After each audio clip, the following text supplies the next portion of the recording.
नमस्कार, आप देख रहे हैं इंडिया एट 9। मैं हूं नगमा। कोरोना संकट के इस भयानक दौर के बीच एक उम्मीद के साथ शुरुआत। कोरोना बीमारी से निपटने के लिए अभी सिर्फ वैक्सीन ही उपलब्ध है, लेकिन कल पहली बार इस बीमारी की एक और नई दवा लॉन्च हो रही है। ये दवा रक्षा अनुसंधान और विकास संस्थान यानी DRDO ने तैयार की है और इस दवा का नाम है 2DG यानी 2-डीऑक्सी डी ग्लूकोज, जिसे DRDO की इनमास लैब ने तैयार किया है और इसका डॉक्टर रेड्डीज लिमिटेड के साथ मिलकर उत्पादन किया जा रहा है। DRDO का दावा है कि इस दवा के इस्तेमाल से कोरोना मरीजों की ऑक्सीजन सिलेंडर पर निर्भरता कम होती है। दूसरे और तीसरे फेज के ट्रायल के उत्साहजनक नतीजों को देखते हुए DGCI ने इसके आपात इस्तेमाल की मंजूरी दी है। ये दवा एक छोटे पैकेट में पाउडर की तरह है, जिसे आसानी से पानी में घोलकर पिया जा सकता है और जो ऑक्सीजन पर निर्भरता पीने के बाद कम करती है। कल रक्षा मंत्री देश के कुछ चुनिंदा अस्पतालों को इस दवा के 10,000 पैकेट सौंपेंगे और फिलहाल इसका इस्तेमाल गंभीर पेशेंट्स पर किया जाएगा। और इस उम्मीद के बीच कोरोना के जो मामले हैं वो कहीं कहीं थम रहे हैं, लेकिन फिर भी पूरे देश को अगर देखें तो देश भर में कोरोना के 3,11,000 से ज़्यादा नए मामले सामने आए हैं, जो पिछले कुछ दिनों के मुकाबले कम हैं। लेकिन इन सरकारी आंकड़ों पर यकीन करना मुश्किल है, क्योंकि लाखों लोग अब गांवों में कोरोना का शिकार हो रहे हैं, जहां के आंकड़े आए नहीं हैं। आंकड़े आना तो दूर की बात है, इलाज की जो बुनियादी सुविधाएं हैं वो भी नहीं है। इसका एक अंदाजा आपको दिल्ली से सिर्फ 80 किलोमीटर दूर ग्रेटर नोएडा के मेवला गोपालगढ़ गांव में मिल जाएगा। देखिए राजीव रंजन की ये ग्राउंड रिपोर्ट। चौंकिए मत, ये किसी अस्पताल के अहाते का भी दृश्य नहीं है। ये हकीकत है दिल्ली से महज 80 किलोमीटर दूर ग्रेटर नोएडा के मेवला गोपालगढ़ गांव की। लोग बीमार हैं, अस्पताल में जगह नहीं, लिहाजा यहाँ नीम के पेड़ के नीचे टहनियों से बांधकर ड्रिप लगाकर मरीजों को दवा दी जा रही है।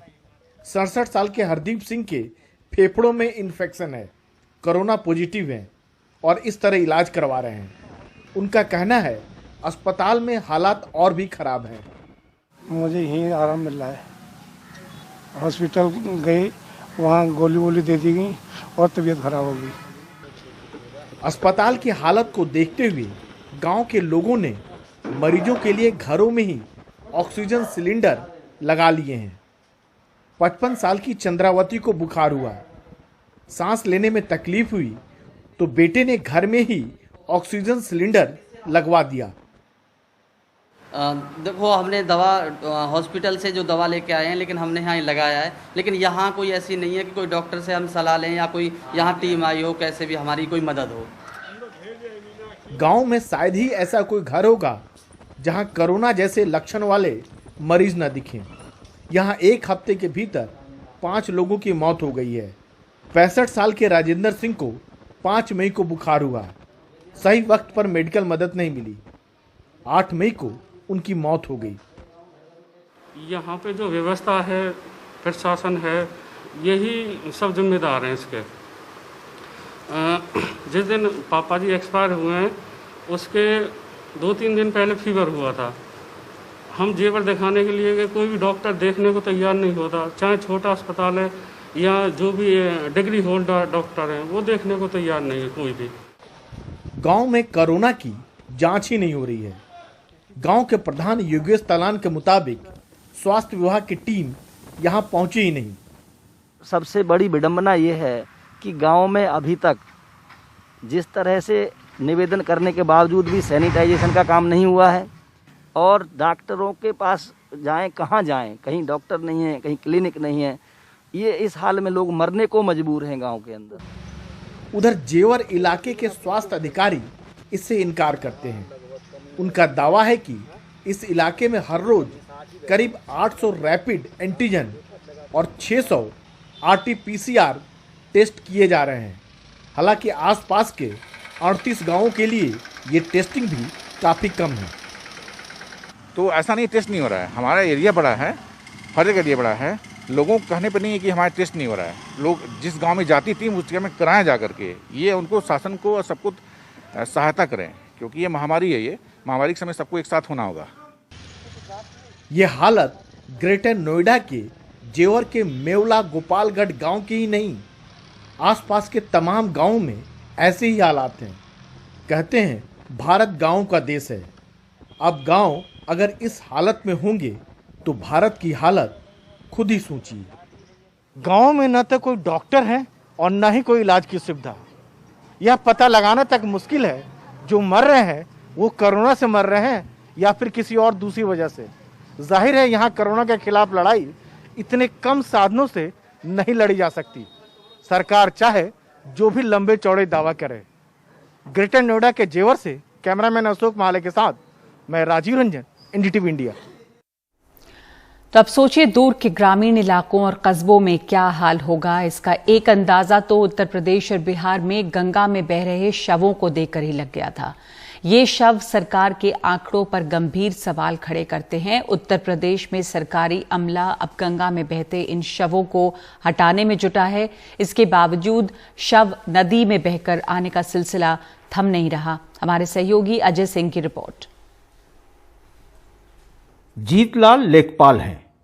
पहली बार इन्हें शवों को गंगा में नहीं डालने की मुनादी करनी पड़ रही है। हालांकि इनकी ड्यूटी जमीन की नापतोल और उसका लेखा जोखा रखने की है, लेकिन फिलहाल ये गंगा किनारे इस बात का लेखा जोखा रख रहे हैं कि कहीं कोई आकर गंगा में शव न फेंक जाए। लोगों की ड्यूटी 5-6 दिन पहले जो बिहार प्रांत में डेड बॉडीज मिलने की सूचना मिली थी, तुरंत तत्काल हमारे अधिकारियों ने डीएम साहब भी परसों दिन आए थे, एसपी साहब भी आए थे। तुरंत हम लोग नाव लेकर पेट्रोलिंग पे निकले और देख रहे जहाँ डेड बॉडी मिली उसको हम लोग अंतिम दाह संस्कार किए। और अभी भी लगातार दिन रात लगे हुए नाव लेकर गंगा के घाटों तक दोनों तरफ की कहीं भी डेड बॉडी मिली तो उसको अंतिम दाह संस्कार किया जा सके। राजस्व टीम व हमारी पुलिस टीम गंगा पुलिस भी माइक लेकर चेतावनी के साथ पहरा भी दे रही है कि कहीं कोई शव उनकी सुरक्षा सीमा में न आ जाए। पुलिस इसके लिए लगातार गश्त कर रही है। ये पेट्रोलिंग हम लोग कर रहे हैं कि कोई भी लाश बाहर से जो दह के आ रहे हैं उसको देख रहे हैं। देखने के बाद अगर मिलता है तो उसको दाह संस्कार करते हैं। विधिवत जो होता है उस तरह से हम लोग दाह संस्कार कर रहे हैं। तो उसके लिए स्टैटिक फोर्स लगाया गया है। मजिस्ट्रेट की पोस्टिंग हुई है। उन लोगों को बताया जा रहा है। लकड़ी की व्यवस्था की गई है। हालांकि कई शव पुलिस और प्रशासन के तमाम पहरे के बाद भी गंगा में दिखाई दे ही जाते हैं, जो प्रशासन के लिए सिरदर्द का सबब है। हम लोग यहाँ 6 दिन से लगातार देख रहे हैं और कोई भी बाड़ी आती है तो सभी कर्मचारी जो लगे हैं दौड़ कर जाते हैं कि आप लकड़ी और गोईठा की व्यवस्था है कि नहीं, जला रहे हैं कि फेंक रहे हैं। तो प्रॉपर वहाँ खड़ा होकर जलवाया जाता है, उसका वीडियो वगैरह बनाया जाता है, तब उनको वहाँ से छोड़ा जाता है।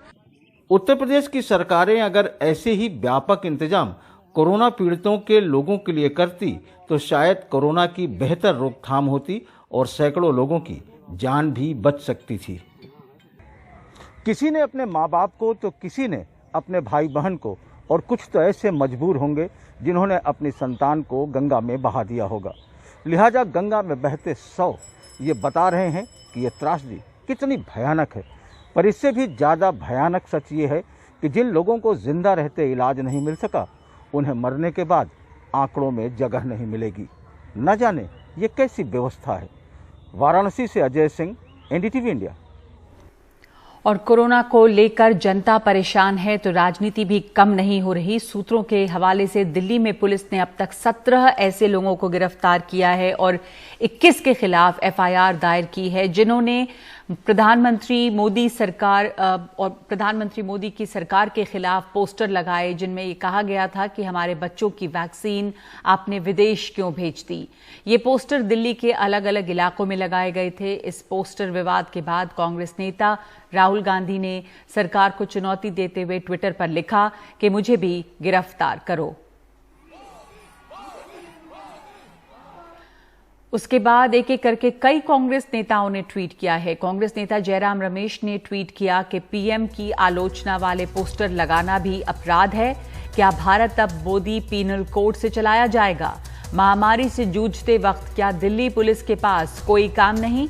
कल मैं ये पोस्टर अपने घर के बाहर दीवार पर लगाऊंगा, आओ और मुझे पकड़ो। तृणमूल कांग्रेस की सांसद महुआ मोइत्रा ने भी ट्वीट कर कहा कि पीएम के खिलाफ पोस्टर लगाने के मामले में दिल्ली में 12 लोग गिरफ्तार हुए। मोदी जी, आपने हमारे बच्चों की वैक्सीन विदेश क्यों भेज दी? पूरी तरह वाजिब सवाल है।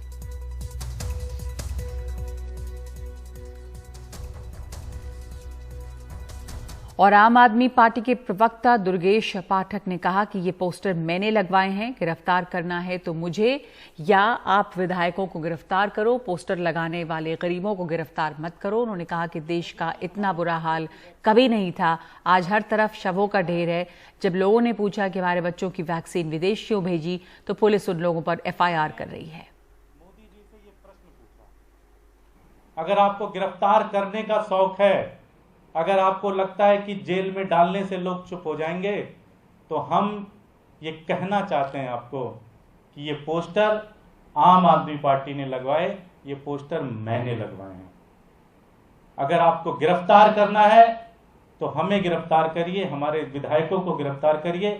जो बेचारे गरीब दुखियारी जो 100-200 रुपए लेके पोस्टर लगाते हैं, जो लोग ऑटो चलाते हैं, जो लोग रिक्शा चलाते हैं, उनको आप पीट रहे हैं, उनको आप थाने में बुलाकर गिरफ्तार कर रहे हैं। ये तानाशाही नहीं चलेगी। अगर आपको गिरफ्तार करना है, आप हमें गिरफ्तार करिए। हमने इस पोस्टर को लगवाया है, दिल्ली के हर कोने कोने में लगवाया है और रुकेंगे नहीं, और लगवाएंगे, पूरे देश के अंदर लगाएंगे।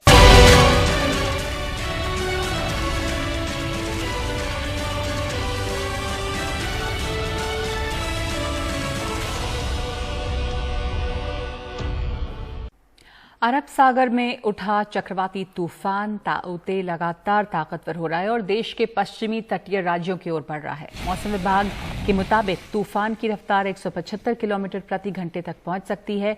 इसे देखते हुए केरल, कर्नाटक, तमिलनाडु, गुजरात, महाराष्ट्र और गोवा के लिए 100 राहत और बचाव टीमें भेजी गई हैं। इसके साथ 10 क्विक रिस्पांस मेडिकल टीम और 5 पब्लिक हेल्थ रिस्पांस टीमों को भी तैनात किया गया है। इस तूफान के कल शाम गुजरात तट पार करने की संभावना है। एहतियात के तौर पर रेलवे ने 56 ट्रेनों को रद्द कर दिया है। उधर मुंबई में तेज हवाओं के साथ बारिश हो सकती है। प्रधानमंत्री मोदी ने अधिकारियों से कहा है कि तूफान के बावजूद जामनगर से देश के बाकी इलाकों के लिए ऑक्सीजन की सप्लाई में बाधा न आए, ये सुनिश्चित किया जाए।